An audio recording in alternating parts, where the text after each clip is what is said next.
Csipog. Hello everyone, my name is Krisztian Melykuti. I'm a lead instructor trainer with Melykuti and I'm based in Hungary. I'm really happy to introduce you the exercise of the month, which is the Unilateral Row with rotation with tubing. This is part of the core athletic conditioning and performance training program repertoire. And for this exercise, we're gonna use a resistance tubing with handles, which is easily portable, so you can go out to the garden or you can do your outdoor workout with it. It's easy to carry. I'm gonna demonstrate first the exercise. I'm gonna explain to you the starting position and the movement. Then I give you some options which helps for you to either decrease the challenge for your client or to challenge your client and level up the exercise. Let's start. We're starting in a lunge position, 1 foot forward, 1 foot back, and tubing is under the front foot. You're gonna hold the handles, which is coming out from the outside of the foot with the opposite hand. The same arm on the forearm placed down on the thigh. You're in a lunge position, so your shoulder, your knee, and your feet relatively above each other. It means that you lean enough forward, your core is working, your paravertebral muscles are working. Let's talk about the back leg. The back leg is extended and parallel, because if it's parallel, when you do the rotation of the trunk, less likely that the pelvis follows. It can keep more squared. The heel is either on or off the ground. It depends on the mobility of the ankle. If you can put the heel down, that's beneficial because you have more base of support. Otherwise, just keep it lifted. If your hip is less mobile, you can bend your knee, so your hip is in a flexion position. Let's talk about the front leg. It's a triple flexion, hip, knee, and ankle. Now, unless you have a problem with your knee, you can bring your knee forward over your foot. If you have a knee issue, definitely you're going to bring the knee backwards and less of a knee flexion, and you distribute your weight on both feet equally. If you're okay with your knee, then distribute your weight more forward on the front leg.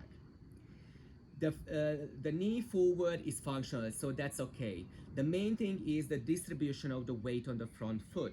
Make sure that your heel is down, pressing on the ground, so not only front of the thigh, but the hamstring and the glute is engaged as well. So by co-contracting these muscles, you're gonna stabilize the knee in this position better. Actually, the question is how far the knee goes forward depending on the mobility of the ankle. If you have less mobility, the knee goes a bit backwards. If your ankle can achieve more dorsiflexion, then the knee can go forward, but make sure again that your heel is pressing down. Okay. Also, if you think about the big toe is pushing on the ground, that gonna engage the peroneus muscle, so laterally stabilizing not only the ankle, but it gonna give you a stability on the whole lower extremity and engaging the lateral sling of the leg and the hip. Okay, so here is the exercise. You're going to, I suggest you press on your foot to generate some force which is coming from the ground, going up through the core, transmitting from the core to the upper quadrant and then to the shoulder and the arm. And by that you generate some force, generate some more energy, and you make the exercise looking more effortless.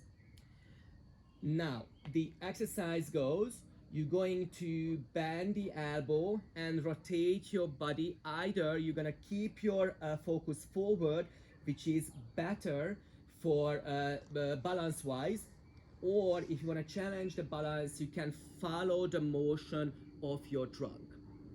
The other thing is that people, when they twist, they think about this side which is going backwards, but not thinking about the opposite side of the trunk, which should go forward. So this is kind of the concept of a push and pull. So one side is pulling back, but the other side is pushing forward.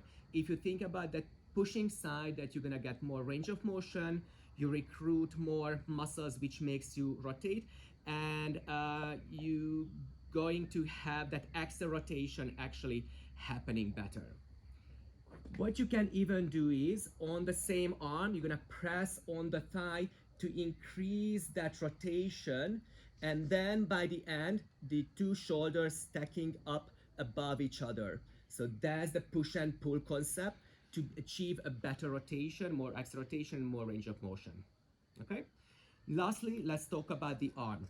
When we move the arm, the elbows go upward and the chest opening, the scapula, the shoulder blade slightly retracting to get that horizontal abduction. Now the palm can face backwards or palm can face inward as well.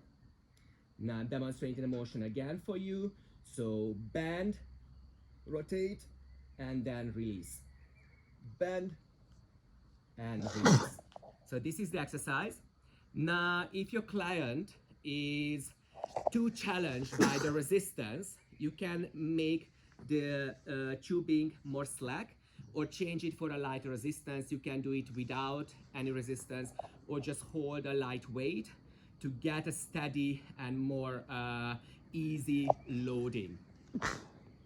Now, if you want to challenge your client, you can use unstable surfaces in front of the foot or back of the foot or both. You can also change the lever.